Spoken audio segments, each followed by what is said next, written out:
मधुनगर में सोहन नाम का एक लड़का अपनी माँ तुलसी के साथ रहता था। सोहन के पिता नहीं थे, इसलिए सोहन छोटी सी उम्र में ही माँ के साथ काम पर लग गया था। एक दिन, क्या हुआ माँ, आज तुम मालिक के घर नहीं गई? पता नहीं सोहन बेटा, आज सिर बहुत दर्द कर रहा है। एक काम कर बेटा, आज न तू चला जा और मालिक को मेरी तबीयत का बोल देना। ठीक है माँ, तुम चिंता मत करो, मैं चला जाता हूँ। क्या बात है सोहन, आज तुम्हारी तुलसी काम पर नहीं आई? मालिक, आज माँ की तबीयत ठीक नहीं है, इसलिए उनकी जगह मैं आया हूँ। आप मुझे बता दो क्या काम करना है। आज सबसे पहले बकरियों को चराने ले जाना है, उसके बाद यहाँ आकर सारी गाय भैंस को नहलाना धुलाना और चारा डालना है। ठीक है मालिक, मैं पहले बकरियों को चराने पहाड़ी पर ले जाता हूँ। सोहन बकरियों को चराने ले जाने लगा। तभी एक बीमार बकरी को देख वो बोला, अरे तुम्हें ये क्या हुआ? लग रहा है तुम बीमार हो। मैं अभी मालिक को बता कर आता हूँ। मालिक, आपकी एक बकरी बहुत ही बीमार लग रही है, अगर उसे एक बार वैद्य जी को दिखा लेते। तू मुझे मत सिखा मुझे क्या करना है। मैं जानता हूँ ये बकरी अब बीमार ही रहने लगी है, इसे रखने का कोई फायदा नहीं। ये बकरी अपने साथ दूसरी बकरियों को भी बीमार कर देगी। वो तो मुझे कोई कसाई नहीं मिल रहा, वरना इसे कसाई को ही बेच देता तो कुछ पैसे तो मिल ही जाते मुझे। इसे यहीं छोड़ दे और इन्हें ले जा, कम दामों में ही सही, इसे कल बेच ही देता हूँ। सोहन जब उस बीमार बकरी की तरफ देखता है तो मानो उसे महसूस होता है कि वो बकरी मन ही मन सोहन से अपने आप को बचाने की गुहार लगा रही है। सोहन मालिक के सारे काम करके घर लौट आता है, पर उसका ध्यान अभी भी उस बीमार बकरी की तरफ ही था। सोहन बेटा, कहाँ ध्यान है? ठीक से खाना भी नहीं खा रहा। माँ, अगर वो बकरी हमें मिल जाए तो हम उसे पाल लेंगे। सोहन, वो बकरी मालिक की है, वो बिना पैसों के उसे किसी को नहीं देंगे। तो मैं भी कौन सा मुफ्त में बकरी लूंगा, बदले में मालिक का काम थोड़ा ज्यादा कर दूंगा। सोहन अगले दिन मालिक के पास जाता है। मालिक, यदि ये बीमार बकरी आप मुझे दे दो तो मैं बदले में कुछ महीने बिना पगार के काम कर लूंगा, पर ये बकरी मुझे दे दो। ये कर तो फायदे की बात रहा है। ये बीमार बकरी दिन पर दिन बूढ़ी भी हो रही है, अगर इसे दे दूं तो बदले में ज्यादा से ज्यादा काम ले लूंगा। हाँ, ये ठीक रहेगा। अब ठीक है सोहन, अगर तू चाहता है तो ये बकरी तू ले जा, और अगले 6 महीने तक मैं तुझे 1 रुपया भी नहीं दूंगा। ठीक है मालिक, मैं इसे ले जाता हूँ। बहुत बहुत शुक्रिया मालिक। चल चांदनी, आज से मैं तुझे चांदनी बुलाऊंगा। सोहन उस बीमार बकरी को अपने साथ घर ले जाता है और उसकी खूब प्यार से देखभाल करता है। धीरे धीरे वो बकरी बहुत चुस्त और दुरुस्त हो जाती है और अब वो घास भी खाने लगी थी। धीरे धीरे उस बकरी ने दूध भी देना शुरू कर दिया। ये देखकर सोहन और उसकी माँ बहुत खुश थे। वैद्य जी का कहना है हमारी चांदनी बिल्कुल ठीक हो गई है और अभी ताजा दूध भी देने लगी है। मेरे बच्चे, ये तो तेरे प्यार और दुलार का ही फल है कि आज चांदनी बिल्कुल ठीक हो गई है। माँ, मैं कुछ देर के लिए चांदनी को घुमा कर लाता हूँ। सोहन चांदनी को गांव में घुमाने के लिए निकलता है। तभी उसका मालिक धनीपाल सोहन को देख लेता है। अरे ये तो मेरी ही बकरी है, ये देखने में तो बड़ी ठीक लग रही है। इसने ऐसा क्या खिला दिया कि इतनी चुस्त दिख रही है? कैसे हो सोहन बेटा, अब मेरी बकरी कैसी है? इसका नाम चांदनी है मालिक, इसे आप चांदनी कहकर बुलाओ। अब तो ये बहुत अच्छी हो गई है और अब तो ये दूध भी देती है। क्या?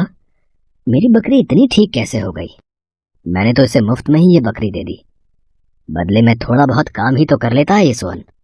अगर मैं इस बकरी को किसी ग्राहक को बेच दूं तो मुझे अच्छे दाम मिल जाएंगे। एक काम करता हूँ, इससे ये बकरी वापस मांग लेता हूँ। धनीपाल के मन में मक्कारी जाग जाती है और वो सोहन के घर पहुंचता है और उसकी माँ से कहता है, देखो तुलसी, मुझे मेरी बकरी वापस चाहिए। पर मालिक, आपने तो वो बकरी सोहन को आपके घर काम करने के बदले दी थी। सोहन पिछले 6 महीनों से आपके घर बिना पगार लिए काम कर रहा है। अरे थोड़ा बहुत काम करने से ये थोड़ी है कि मैं अपनी इतनी महंगी बकरी दे दूंगा। चल 50,000 रुपए दे और बकरी तेरी। 2 दिन का समय देता हूँ। सोहन बकरी के साथ जब घर वापस आता है, तुलसी उसे सारी बात बताती है, जिसे सुनकर सोहन की आंखों में आंसू आ जाते हैं और वो अपनी बकरी चांदनी को प्यार और दुलार करने लगता है। माँ, तुम जानती हो मैं चांदनी के बिना नहीं रह सकता। मालिक चांदनी को किसी को जरूर बेच देंगे। चांदनी कल मालिक आकर तुझे ले जाएंगे। मैं कहाँ से इतने पैसे लाऊं? मुझे कुछ समझ नहीं आ रहा। अब कुछ नहीं हो सकता बेटा, मालिक को हमें चांदनी को देना ही होगा। सोहन चांदनी के बिछड़ने के डर से सारी रात उसी के पास बैठा रहता है। आधी रात के समय बकरी के पास ही सोते सोते सोहन की आंख लग जाती है। तभी बकरी का मिमियाना सुनकर सोहन की आंख खुल जाती है। क्या हुआ चांदनी? अरे ये चांदनी तो अपने मुंह से सोने के सिक्के उगल रही है। माँ माँ जल्दी आओ। क्या हुआ सोहन बेटा? ये तो सोने के सिक्के हैं। ये तो चांदनी के मुंह से बाहर आ रहे हैं।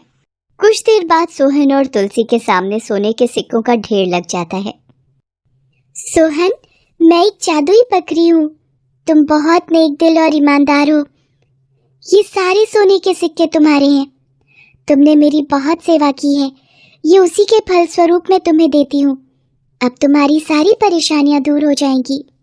चांदनी, अब तुम्हें कहीं जाने की जरूरत नहीं है। तुमने मेरी सारी परेशानियां दूर कर दी, सचमुच।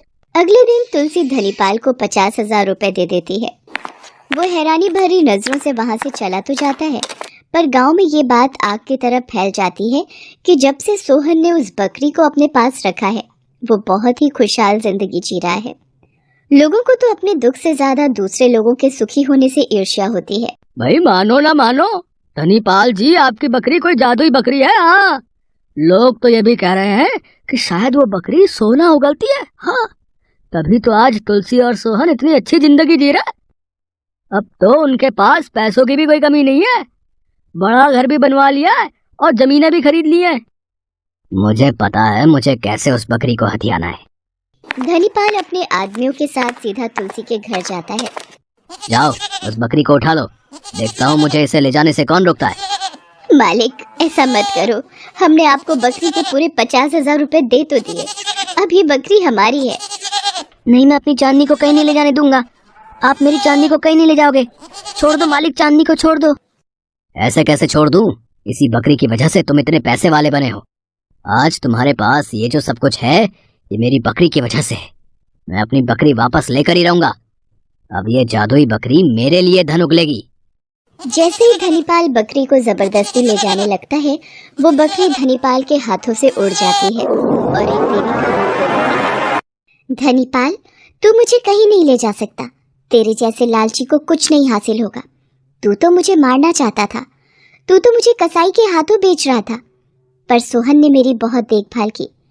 मैं धरती पर मनुष्य की परीक्षा लेने के लिए आई थी और सोहन इस परीक्षा में सफल साबित हुआ।